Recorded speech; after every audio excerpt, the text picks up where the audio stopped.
Hey everybody. Today Rahdo does his game collection run through 2016 update, where I'm going to talk very briefly, very quickly about the 90 or so games that have been added to this wall over the last 360 some days. And also, there's about 50 or so that have been removed. Now, I'm not going to be talking about the ones that are removed. You can check the show notes to this video and see that, like I said, by my estimates, there's around 50, somewhere between 50 and 60 games that are out. 90 new games are here. That is not good because I am definitely, as you can see over there, running out of space. I need to be better in 2016 and try to keep a better ratio. I need to get rid of more than I bring in. Well, these are good problems to have. So, without further ado, let's just start talking about games. Let's just jump down here. As you can see, I've pulled them all out, so they're easy for me to spot. First up, Java, the Kramer and Kiesling classic tile-laying, three-dimensional world-building game. I picked it up in a math trade at Essen last year. I was very excited about it. I have not gotten a chance to play it, so I don't really know much about it. But we'd like to call, and this is kind of like, the sister products to call, so hopefully we'll get to play it sometime soon. And moving up here, we got Poseidon's Kingdom. For the longest time, this was my grail game. And finally, Game Salute put out a really nice updated version of it, the gen I have gotten a chance to play, and we did enjoy it very much. Now, I think this works better with more than two players, but we still thought it was a swell two-player game. The pieces are amazing. The big wave piece, unfortunately, was a little bit floppy. It was a bit disappointing, but otherwise, really stellar production, and we both enjoyed Poseidon's Kingdom quite a bit. Then we've got Piratoons, which is a real-time pirate auction game, which I have not done a run-through for, but it actually works really well, too. I'm thinking to do this properly, I'll have to actually recruit Jen to help me with a run-through of it. But yeah, in real time, players are engaging in an auction to try to get the right ships to build the perfect pirate ship. And it's fun. We enjoyed it. Samara, this is an interesting game. I haven't gotten out of Shrink yet, as you can see, but this is one of the few games I've actually backed on Kickstarter. These days, it's a really rare game to get me to actually put my money down on Kickstarter, but I wanted to try this one so much because I really like the idea of how you do worker management on this kind of sliding time scale. Looked very, very cool. Can't wait to try it, although unfortunately it has not gotten tried yet. That's Samara. Okay. But wait, before we move on, I accidentally completely skipped over the wonderful, lovely Catacombs, which I've done a run-through for, so you don't need to have me talk about much. If I say it is an absolutely brilliant disc-flicking dungeon crawl that is an absolute blast, and this new reprint that came out last year is just phenomenal. Wonderful looking. I've done the run-through with Jen. Jen actually joined me. We had much flicking on camera together. It's an absolute blast. It's so big I can't actually fit it onto my actual shelves. I have to put it over here on the side, which is why I forgot about it. And now, let's continue. Then we've got Fish Cook. I picked this up because it was super cheap when I was in America late last year visiting my mom. I did a Cool Stuff Inc. order, and I was able to put this on for like an additional $10 or something like that. I figured, why not? I've heard good things about it, although I haven't played it yet. But it's also nice that, hey, it can fit in a nice little nook and cranny, just about any place. So more games like that, more boxes like that, game publishers, please. Small City, excellent. Very, very heavy, very challenging, and very innovative and original mechanisms in this SimCity style city building game. Really like it. I've done a run through for that, so I don't need to spend much time on it. Pandemic Legacy. I have talked for hours on video about Pandemic Legacy. Everybody knows what it is. The interesting thing I will point out, though, is in the old days, I used to have 2 or 3 Pandemic boxes up here to fit all the Pandemic stuff. The nice thing is, Pandemic Legacy fits everything. In this box, I've got Pandemic Legacy, I've got Pandemic State of Emergency, On the Brink, and In the Lab, all fitting in one box. So finally, I've got my one box storage solution for Pandemic. And in fact, I have to admit, my old copy of Pandemic, that's off in a closet. Someday I might get rid of it, but I really have strong nostalgia for it. But this is Pandemic for me now. It's not Pandemic Legacy anymore. Now it's just Pandemic that features 4 expansions worth of content in one box. Okay, and up here we've got Apocalypse Chaos, an excellent, very challenging, puzzly science fiction tower defense cooperative game. Really liked it a lot. It was a big surprise for us too, because Jen didn't expect she was going to like it because you're running around with machine guns fighting aliens, but the gameplay itself is so good that even Jen enjoyed it. Then we've got Sylvion and Castellion. I've done a run through for Sylvion, not Castellion yet. These are all part of the Oniverse series of games that started with Onirim. And this is a very cool, another tower defense game in a very lovely, gorgeous dreamscape. That's all these games take place in this dreamscape universe. I haven't played Castellion yet, but look forward to soon. Codenames, phenomenal game. I've done a run through for it. Everybody knows about it. There's really not much more I can say about it. I just love the fact that I've got a decent party game on my shelf that works well with two. It's finally, yay, Codenames. Fuse. This game took Board Game Geek Con kind of by storm. It was a very, very popular, it was hard to check this out because everybody was always playing it. Excellent, excellent real-time cooperative game. I'm looking forward to doing a run-through for this. Jen is definitely going to have to join me on that one because, actually, it does play solo as well. I haven't tried that, but Jen, I've had a blast. This is so much fun. A quick 10-minute game. You can download the timer on your smartphone, or you can just use any old timer or an egg timer. Just a blast. Incredibly tense, incredibly exciting, just incredibly fun, and incredibly smooth and easy to play. I expect this is going to get a lot of play from us in the future. Then we've got Inhabit the Earth, the latest big game from Richard Breeze. I've done a run through for it, so I won't spend much time on it, but very, very clever hand management card game, all about cute, cartoony animals migrating up to the top of not quite the food chain, but basically migrating up to success on the goal of inhabiting the Earth. And then we've got Heroes, which is a very interesting. I've done a run through for it. It's basically Magic the Gathering as a real-time game with dice. And that's a pretty good summary of it. That's, if you can imagine that, that's what Heroes is, and it works really well. Okay, then coming over here, we've got Prodigal's Club. I've done a run through for it. It is the wonderful sequel to Last Will. Very much enjoy it. Still haven't done the thing of merging the two games into one big mega game, but I'm looking forward to that. But obviously it was a keeper because it works really, really well. Haspelknecht, the latest from Quinn Games in that Cole trilogy that includes, what was it, I can't remember their names now, the Rushafart and Cole and Colney. I've done a run through for it. Very, very cool game. Really, really nice, tense. A lot of very neat mechanisms. It was a keeper as well. Then we've got Planes, Watson and Holmes, Thrash and Roll. I've done run-throughs for all three of these. Of the three, I probably enjoyed this one the most. An excellent dice worker placement game, all about managing a heavy metal rock band as they try to climb the charts. Really, really clever. Still, it's such a shame it's limited its appeal to kind of niche by making it thrash metal as opposed to something a bit more broadly appealing, but really wonderful, wonderful dice worker placement game. Probably the best one there is. Beats, for us, hands down, Alien Frontiers and its fellow competitors. Watson and Holmes.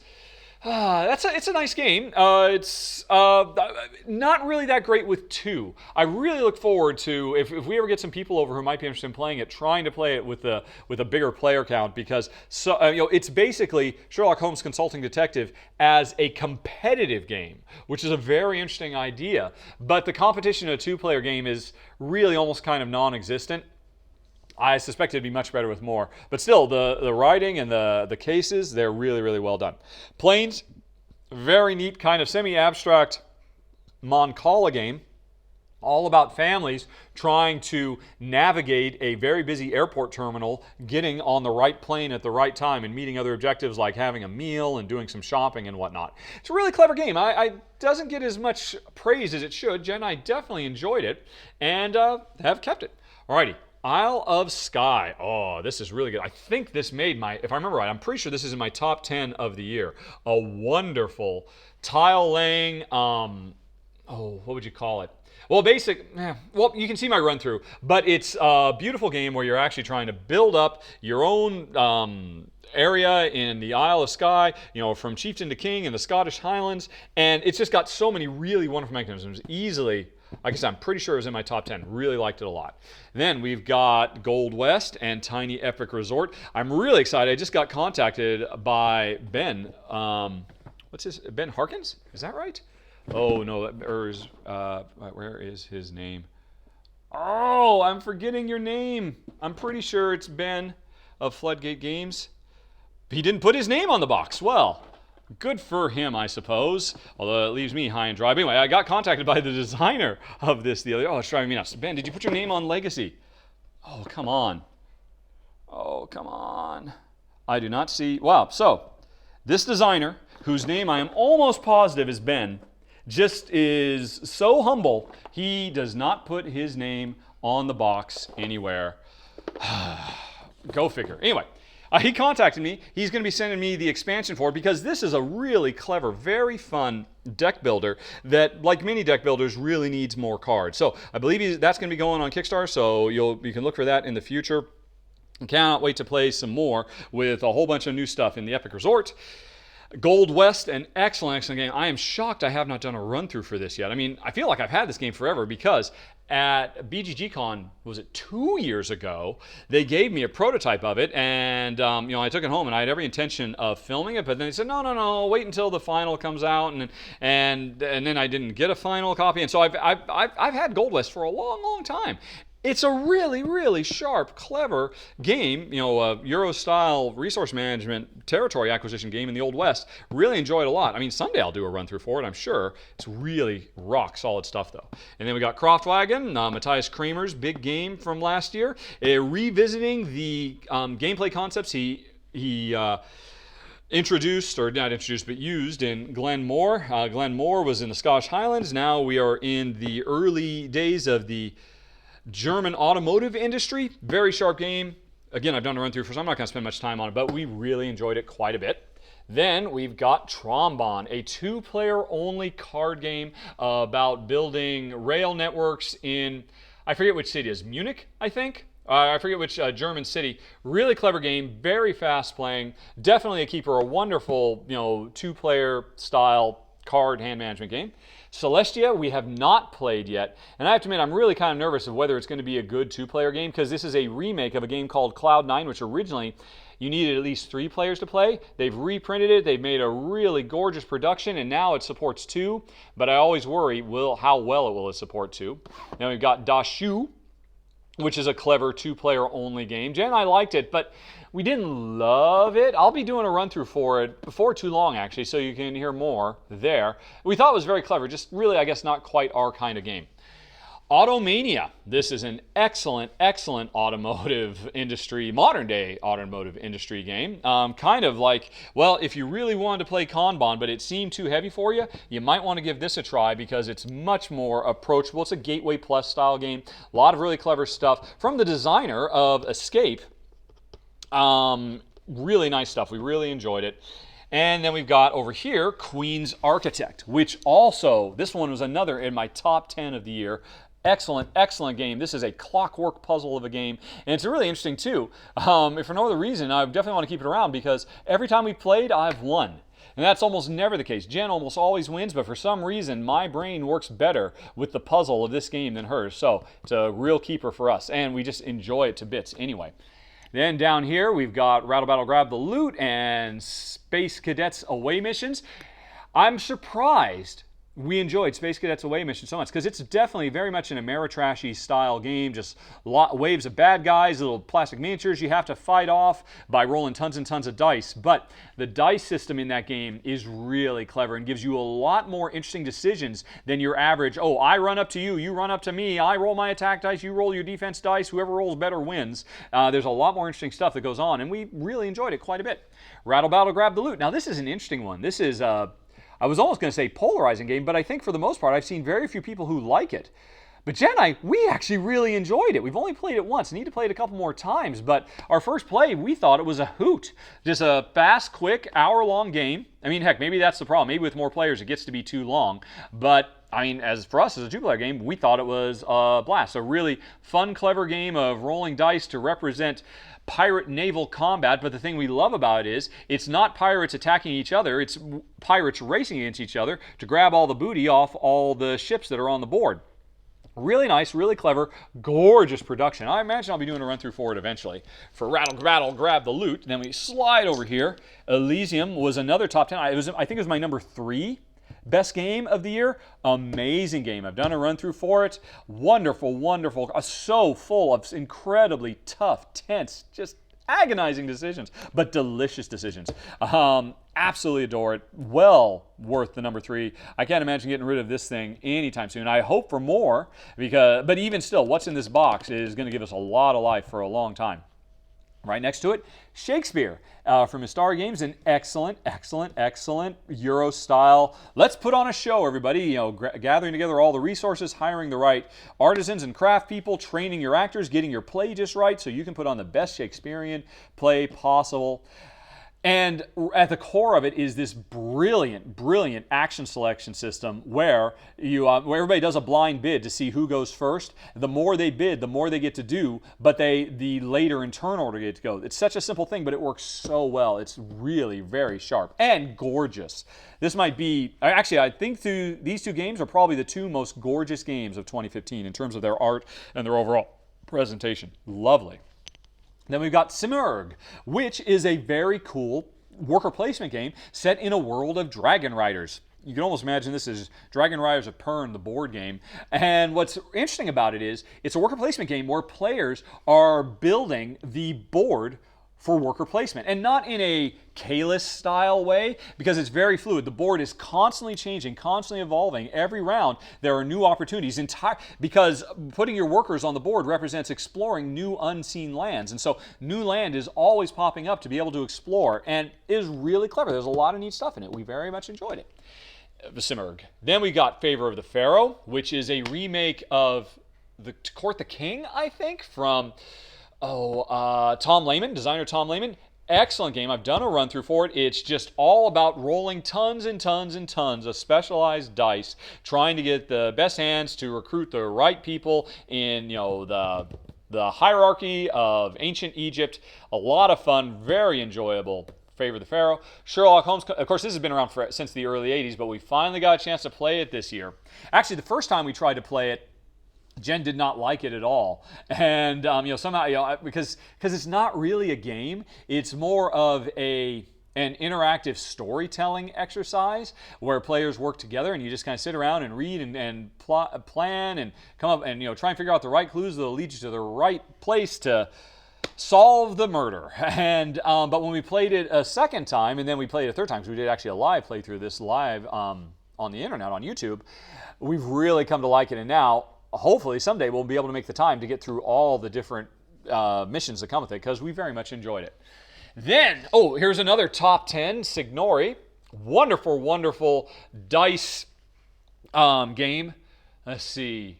Yeah, basically it's what you call I'm thinking of the word. It's one of my new favorite mechanisms, dice pools, where there's a bunch of dice that come out every round. They all get rolled, and then players take turns trying to grab the dice that are most useful to them. It does it really well, and Jen and I very much enjoyed it a lot. I've read some people saying that they don't really feel that the balance is off, but Jen and I have not really seen that at all. We've definitely found it to work really well. Now we've got Triterion, which is a huge.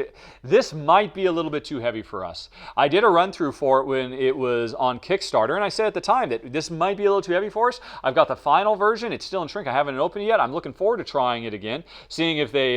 There were a couple little rough edges, I believe, in the Kickstarter that maybe they cleaned up a bit in the rules and whatnot. A lovely game. We definitely enjoyed it, but it's one of those games that's kind of on the borderline of being a little bit too heavy. So we definitely need to play it again to find out if it's a keeper for us or if it's too heavy.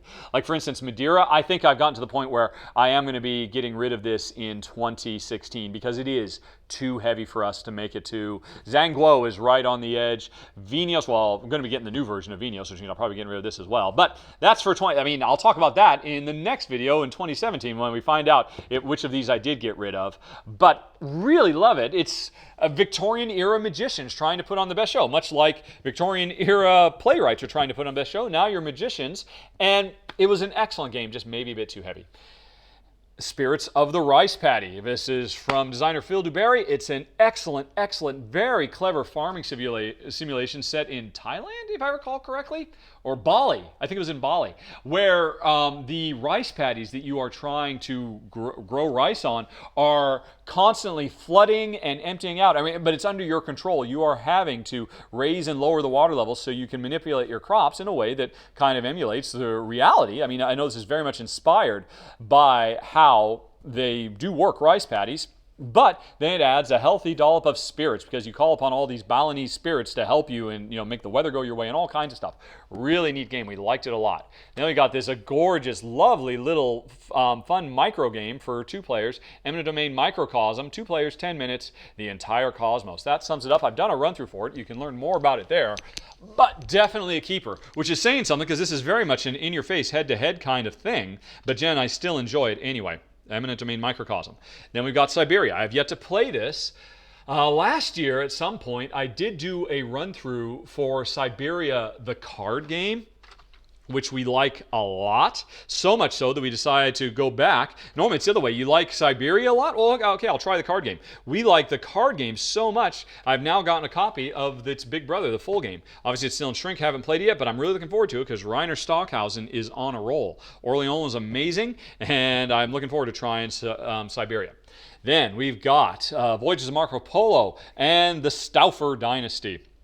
Both excellent games. Staufer Dynasty really surprised me. I admit I was kind of a bit worried about that we weren't going to enjoy it. That it was going to be a little bit too dry. And also, somehow it just didn't strike me it was going to work well with 2 because it's a very heavy area control game. But it does work phenomenally well.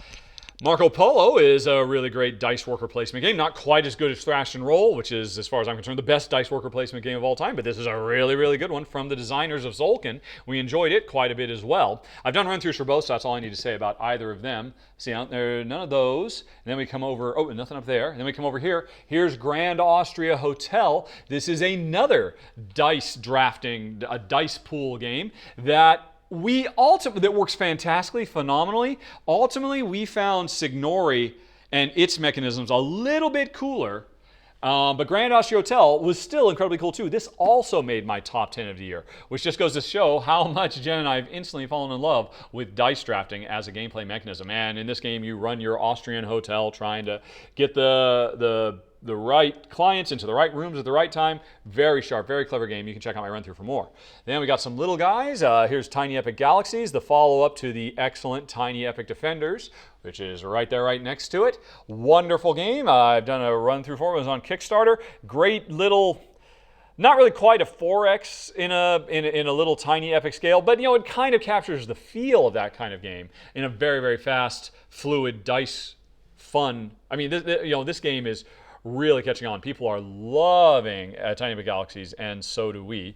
And then you've got Institute of Magical Arts. Probably the best 2-player only game that came out this year, I think. I'm pretty confident about that. The latest from Steve Finn, Dr. Finn Games, a wonderful filler set in a Harry Potter-esque situation where players are competing to become the new headmaster of not Hogwarts, but something not entirely unlike Hogwarts. Really clever game, again, using dice in very clever ways. This game actually killed Stefan Feld's Roma and Arena Roma 2. We got rid of those and kept Institute of Magical Arts because, that's a big deal. Steve Finn killed a Stefan Feld game. Go figure. Neat stuff. Okay, then we got some more little guys. And then we held hands. Such a wonderful, lovely game. I always have to preface whenever I talk about it with, I am friends with one of the designers, David Cheerkoff, and I know Yannick as well. Hi, Yannick. Hi, Dave. Great game. Phenomenal. Finally got its commercial print run this year. Jen was so keen on it. She made some special limited edition glass markers for it. Really wonderful, charming, lovely game. Matainai, the heir apparent to, to Glory to Rome over here. A neat game. Doesn't quite replace Glory to Rome, but if I didn't have Glory to Rome, this would probably do in a pinch. The Glory to Rome's still better, but this is really nice too. Isle of Trains, very clever. Have I done a run through for Isle of Trains? I think I have. Maybe I haven't. It's a very clever, tiny, super compact and efficient and elegant game of building. It's essentially pick up and deliver, but not really, because you never actually, you pick up and you deliver without actually having to do any of the transit. It's just about building trains using hand management with cards, the whole sacrifice some cards to play other cards. And the thing that really makes it tick is, as I'm building trains, Jen can use my trains to her benefit, and it benefits me as well. So as you're building your trains, you're also building a board that other players can use. Neat game.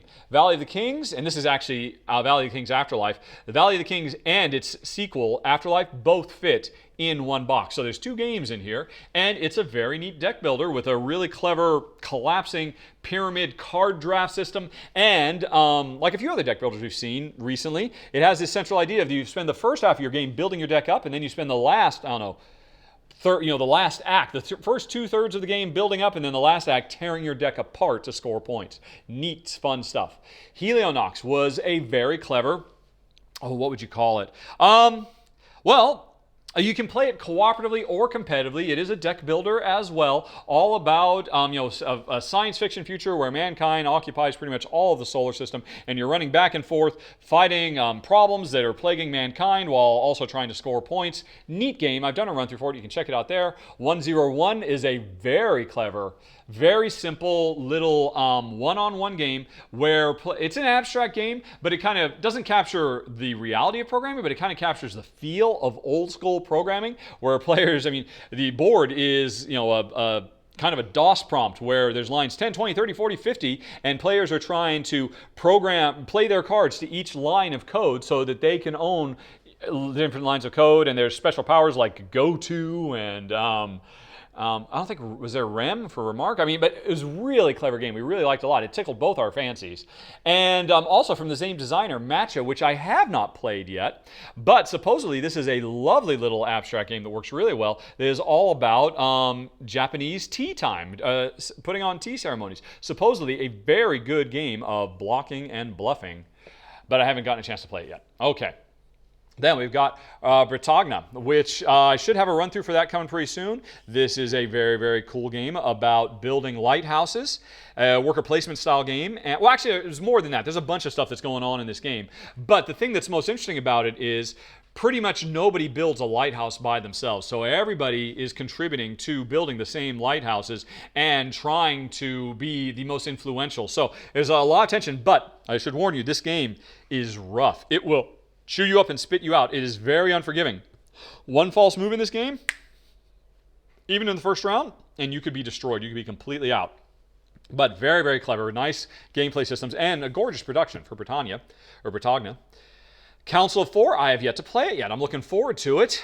Just haven't gotten to the table. Hoping to soon. I know almost nothing about it, except it's, again, from the designers of Tzolk'in, the Mayan calendar, so that always gets my attention. Then we've got Healthy Heart Hospital, a lovely, clever, cooperative game where players are working together to keep a hospital afloat and try to, and cure as many patients as possible and upgrade the hospital, get new training. There's a lot of neat stuff, and driving it all is this very cool bag cube drawing system that just works brilliantly. It's really smart, very well designed. Check out the run-through of Healthy Heart Hospital. Then we've got Octodice. I have not done a run-through for this, but Jen and I have played it, and we like it quite a bit. It's effectively it's not Aquasphere. Where's Aquasphere? It's, there's Aquasphere, Stefan Feld's big, heavy, underwater scientific research simulation game up there. This is basically set, I'm not going to call it a sequel, it's kind of set in the same universe because you're still in one of these underwater aquaspheres doing research, but everything is driven by dice. And it's a very clever light dice game along the lines of, say, Roll Through the Ages or something like that. We actually really enjoyed it quite a bit. Definitely a keeper. Octodice, someday I'll do a run through for it. And then Peloponnese, the card game, this made my top 10 of the year because it is, Peloponnese, the board game, is in my top 10 of all time. And while I still rate Peloponnese higher than Peloponnese, the card game, this is really good. It does a wonderful job of capturing the core Peloponnese gameplay and kind of streamlining it in certain ways. I'm shocked I haven't done a run-through for it yet because I cannot wait to demo it. It's really, really nice. Peloponnese, the card game. Then we've got Puerto Diablo, a game that I haven't really played yet. I picked it up at, Zomerspell last year. Talked to the designer. I really like the idea of it, but it's been hard trying to find time to get all these games to the table, and Puerto Diablo has suffered, but I do look forward to trying it because from talking to the designer, it sounded like a lot of very cool systems. Then we've got Innovation, which I have to, from designer Carl Chuddock, he of Matainai and Glory to Rome fame. And a lot of people, this is a game people love or hate. And I got it because my backers voted enough so that it was one of the games I bought last year. But I'm not really thinking, well, I don't know. We'll give it a try. We've yet to give it a try because it hasn't gotten enough votes yet to actually get filmed. But we'll see. But it's a very mean, very attacky game. It's crazy swingy. It's all over the place. I'm not saying it's not brilliant, because it is, but I don't know how it's going to sit with us. Time will tell with innovation. Then we've got CVLizations, which I was shocked. I did not expect to like this game at all, because this is a game where it really felt like, I mean, while it works with 2, it really felt like you're going to need at least 3 players to come alive. This is one where everybody plays a card every round from their hand at the same time, and you're hoping to be the only person to play a card, kind of like Libertalia or similar games like that, which is a 3-player minimum game.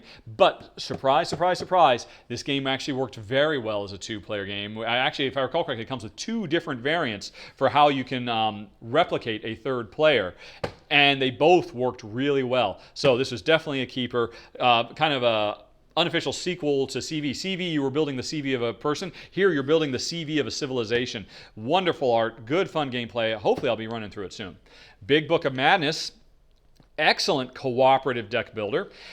Probably, this might be the most cooperative game that came out this year, because you are working so closely, and so much of your time and energy is spent on, right, okay, it's your turn. What can I do to help you on your turn? Because there's so much interplay of cards between players. It's a really clever, incredibly challenging game as well. Although we did find out that there's a very common rule that is missed, that a lot of people miss, apparently. We were playing that wrong. That's make the game much harder than it should be. Now that we've learned how to play properly, we haven't gone back and played it yet. You can see my run-through. I talk about it there. But still, an excellent game and gorgeous. Another contender for most pretty game of the year, right there with Elysium and Shakespeare. Big Book of Madness.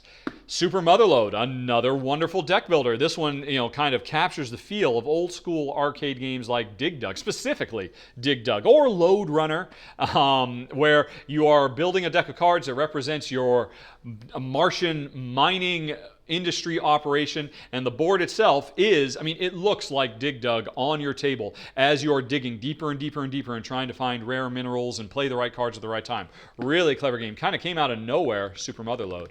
Then we've got 3 games from Tasty Minstrel Games in these little tiny boxes.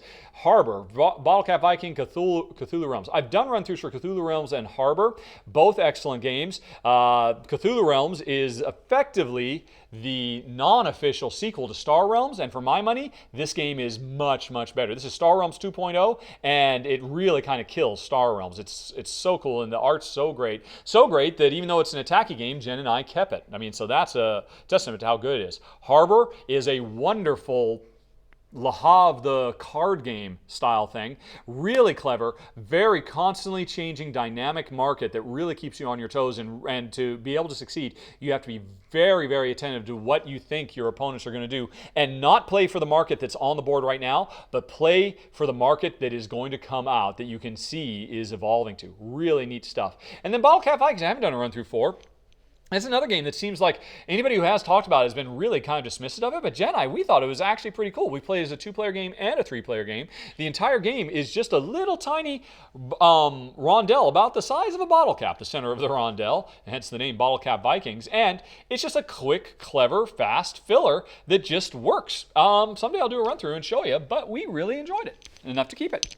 Then we've got Star Wars Carcassonne. The only reason I have this game is because the voters insisted I pick it up at Essen. I have yet to take it out of shrink wrap. I don't know. Maybe it'll be great. Who knows? But moving on, we've got Tides of Time. This is interesting. I haven't done a run through for it yet, but this is a 2-player micro game card drafting game, and it's interesting. I remember when this was coming out, because this came out at Gen Con, so I heard about it a lot before I saw it, and everybody was raving about how, oh my god, it's a card drafting game that works well with 2. Who would have thought such a thing is possible? And I would have, because Jen and I, we love Notre Dame, we love Among the Stars, we love Seven Wonders as 2-player games. So we already knew card drafting was the bee's knees for 2 players, so we couldn't wait to try it. We did actually recently try it, and to be honest, we weren't that. It was good, but it wouldn't convince us not to play Greed or other. I mean, maybe it was just a little bit too light. Eventually I'll do a run through for it, but I guess maybe that's it. It's just a little bit too light for us, but a neat little game. Of Dungeons Deep is another one of those rare Kickstarters, one that I paid for myself to back. I haven't played it yet, but I love the art. I love the gameplay ideas. I look forward to playing it someday. And Fairyland, why did I pick that up? Was it backer votes that got me to pick it up? It's a neat little game. A nice little trifle. I don't know if it's going to stick around. Need to play it some more. We only played it once because it was just so quick. Thought it was nice. Don't know if it bears repeating or repeat plays, but I don't know. If the voters ever ask for it, we'll revisit it. And this time next year, when I do this run through again, it might not be on the board. We'll see. Then we've got Porta Nigra, which is an excellent latest game from Kramer and Kiesling. I've done a run through for it. It's a wonderful game of building up a Roman city, building up the Porta Nigra, the Black Gate in this city. Really clever. The whole thing comes down to every turn, you have 2 cards, you play one, you do what it says, but within that simple structure, there is so much depth and fun. This is a wonderful game. We really enjoyed it a lot. Once again, Kramer and Kiesling are on form with Porta Nigra. Forge War, the second best game of the year, only beaten by Pandemic Legacy. This is an amazing game. This is a game we should not keep because it's very, very long, too long for us to play. But when we do get to play it, we love it so much. It's a keeper. It's just absolutely brilliant. It mixes together so many cool and interesting gameplay mechanisms in such wonderful and interesting ways. Creates this really wonderful ecosystem in this fantasy kingdom. We love it to death. And the final version looks so nice. Heck, I should probably do one of my little updates because the run through I did was with a really ugly prototype. Yeah, I need to put that on my list of things to do an update to show you what the final game looked like because it's phenomenal. Okay, Adventureland also made my top 10 of the year. I'll be doing a run through for this very soon, I believe, and it's again Kramer and Kiesling doing super smooth, elegant, fun gameplay now in a fantasy environment. Works really nicely. Watch for my run through coming soon. Time Stories. Oh, I still have mixed feelings about this. This would have been in my top 10 of the year, except for the designers' abjectly horrible support for 2-player. So bad that players are having to make their own variants. Jen and I, we had to make our own variant to be able to play this effectively as a 2-player game because the 2-player rules that come in the box are, for our tastes anyway, awful. And yeah, it still makes me mad to think about that we have to do the work the designers aren't doing to actually make this work well for 2 because it works brilliantly with 2 with a little bit of... But anyway, I'm just repeating what I said in the run-through. All that aside, it's a brilliant storytelling exercise, and I cannot wait to play more missions of it. Looking forward, I think in April I'll be getting the new ones, the Fate of the Pharaoh and the Heart of the Dragon or whatever they are. But I'm definitely keeping this for a while, and I can only hope someday the designers will come around to realize how important good, proper 2-player support for this game is. Because they're killing themselves. I don't know. Anyway. Then we got Mangrovia, wonderful game. I've done a run through for it. A neat little kind of gateway or gateway plus game about building up village in kind of a mangrove swamp. And it's just really solid. It worked really well. I won't spend much time on it because I've already done the run through, so you can see more there. Quadropolis, this is an early pick for top 10 of 2016. This game is phenomenal. I got to play it at BGG-Con last year. I fell in love. We got this just a few days ago. Jen and I, we played it several times. We have fallen in love again. The run-through will be coming soon because I believe the voters are demanding it. It's a phenomenal game. It's Days of Wonder producing yet another wonder, Quadropolis. Oh, it's a city building game, by the way. Oops. I just knocked my mic off. I'm waddling around on the floor here. All right, and so here's the stack of stuff that doesn't fit. I pulled these out of a closet. There's nothing wrong with these. We just haven't played any. Well, actually, that's not true. We have played some of them. But anyway, but we just ran out of space on the shelves. Portal of Morth is you can play it cooperatively or competitively. It is a tower defense game. It looks really neat. I haven't played it yet. I haven't opened the shrink yet, but I'm really looking forward to it because the gameplay seems very clever. The monsters that come are dice that move along these tracks. There's a lot of really neat ideas here. Can't wait to give it a try. Race for the North Pole. I suspect this is going to be a bit too mean. This feels very much kind of like a reverse of, what's that game that Stronghold reprinted? Escape from Atlantis? Is that what it is? You know, the game where everybody's trying to start at the center of the board and they rush out and they're screwing each other over and trying to throw each other to the sea monsters to get them eaten and all that kind of stuff. This is kind of the reverse, where everybody starts on the outside of the board and they're all rushing to the center. And again, it's a game full of dirty tricks and foul play. And the reason I was interested in it, though, is because the board. The board itself is all the tundra surrounding the North Pole at the center that everybody's racing to, but the board itself rotates. And based on Arctic storms, and suddenly you thought you had a straight line, but then it rotates, and now you're like facing a crevasse and you can't get past it. Really cool, mechanically gorgeous game. I don't know if we're going to enjoy the gameplay because it might be too mean, but we really like the idea of race to the North Pole. And then we've got. This is going to be, this is Estoril 1942, but it's going to be republished. It's got an American, I forget who's publishing it now, but it's going to be renamed City of Spies. This is an area control game set in the Portuguese city of Estoril in 1942. There's all kinds of spies working for all kinds of countries, running around, deploying in secret, having all kinds of special powers. It seems really, really clever. And what's interesting is it's an area control game that essentially works really well with two. I'm looking forward to trying it, and I'm planning to very, very soon. Lignum is a game from Muckspiele. Don't know much about it. It is a apparently fairly heavy logging industry simulation about going into the forest, chopping down the trees, getting them down river to the lumber mills, converting them into lumber to make points. Seems like a cool idea. Haven't played it yet. It's still in shrink. So many games, so little time. Then we've got, this says Basion. This is from the same publisher, Hobby World, as Viceroy, which was an excellent game. And like Viceroy, they sent me a Russian edition of this with some English paste-up cards so I could do a run-through, but I just haven't gotten to it. I'm very sorry, Hobby World. I haven't forgotten it. Too many games, too many games. But it looks gorgeous. Looks absolutely stellar. I believe it's a cooperative deck building tower defense style game, I think. Those are all good things. Viceroy was amazing. One of the best games of the year it came out, so this could be very good too. Bastion, need to give it a try. Snowtails, this showed up in the mail the other day. This is supposedly the Fragger Brothers' best game ever. It is a game where players are racing dog sleds, and the crux of it is the way you steer your sled is you have to pull with your right or your left side of the reins. You pull the right to make the dogs go left and vice versa. Apparently it's a very clever game, racing around on the icy tundra, sliding off crevasses and whatnot. Looking forward to trying it. Plus it's got dogs, so Jen's going to love it. Deploy is a game that was sent to me by a very passionate individual, and I was interested because I love the subject matter. In this game, you are the head of an IT department trying to basically deal with a company's growth from an IT perspective, making sure everybody's got their computers working okay and whatnot. I mean, that's very interesting subject matter to me. I hope to try it soon because it's a very cool theme. Then we've got Ars Universalis. I don't really know anything about this. Oh, yes, I do. This is a game. Yeah, this is the game where it's a Euro-style game. We are patrons of the arts. There are different arts, music, art, sculpture, and whatnot. And we are trying to sponsor or, be the patrons, ILO patrons of various artists. But the different types of art that can be made in the game, each one has its own separate, unique mini game. Whether it's a little Tetris-style block puzzle thing or a set collection card hand management thing, there's a lot of different sub-games in this, and I really like the idea of that, although I haven't gotten a chance to try it yet.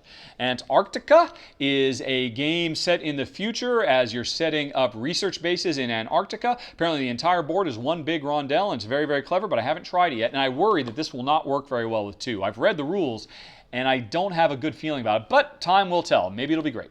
Hangtown is a Old West game, which I have gotten a chance to play it as a 5-player game, and we actually did enjoy it, although it was a little on the long side. We need to play it again, though, because we had some of the rules wrong, and so it went on a bit longer than it should. But this might surprise me. I need to play this again, though, hopefully very soon. Haithabu is another Viking simulation game. I think this is a little bit more heavy Euro-y style thing rather than several of the light Viking games that got a lot more attention last year and have been on Kickstarter lately. I'm looking forward to trying it, but again, still in shrink, still want to give it a go. Expo 1960 is a game about the World Expo in 1906. We are inventors trying to come up with the best invention to impress everybody. And I believe, actually kind of like Ars Universalis, our inventions are represented by Tetris pieces that we have to snap all together to represent our invention. And that should be cool. I don't know, I haven't played it yet. Argonauts is a cooperative game telling the voyage of Jason and the Argonauts, getting the golden fleece, fighting the Cyclops, all that kind of stuff. Apparently very heavily thematic, but again, it's also in shrink. Haven't gotten a chance to play it yet. Oh, I'm so sorry, all these games. Aya, we have played, and we really enjoy it quite a bit. This is a domino tumbling game where you're trying to set up a bunch of dominoes so they'll all tumble, but it's done in real time, so you have to be very, very careful. Butterfingers will make the whole thing fall apart and make you lose a lot of points, and it's cooperative. Really sharp game. We enjoyed this a lot. This is probably going to be another game that I'm going to have to do a run-through with Jen because I wouldn't be able to do it justice by myself. Then we've got Microfilms, which is a little micro game sequel to Redacted, which was a very, very clever game that worked okay with two. It's a spy versus spy game in an embassy. And it worked okay with two, but it really needed more players to be at its best. And now it's got a little micro version of it that uses some of the different mechanisms, but the same kind of theme, the same kind of spy versus spy setting. I played one quick two-player game of it at Essen, and I got a good feeling. I'm looking forward to trying it with Jen, because I didn't try it with Jen, but I'm hoping that this will be a keeper. Fingers crossed. Then we've got Port Royal and Port Royal the Expansion, which are games that I have opened but have not played yet. These are reimagining of Handler de Carabic, which I also have, and I need to get these played because they're from designer Alex Pfister, who has been on fire. I've talked about him in pretty much every run through of a game he's done. I mean, this is a up and coming designer. Oh, and Royal Goods also, if I recall correctly, by Alexander Pfister. Haven't played it yet. Haven't played any of these yet, but I'm looking forward to all of them because Alexander Pfister is working his way into my top 10 favorite designers of all time just based on what he's done so far, because he's done some really amazing stuff. And then last but not least, Character Quest Heroes, which they sent me these. I haven't opened them. I've opened them, but I haven't played them yet. I don't remember much about them, but I remember thinking, yeah, go ahead and send me, because I read the rules, and the gameplay system sounded really clever. But again, like so many other games, just haven't gotten a chance to get it to the table yet. Too many games. 90 games in, 50 games out. That is not good, folks. But join me again next year, and we will once again go through this crazy exercise, and hopefully I'll have more of a 50-50 ratio or something like that. But otherwise, thanks very much for watching, everybody. Talk to you later. Say so long to Dob. Bye-bye.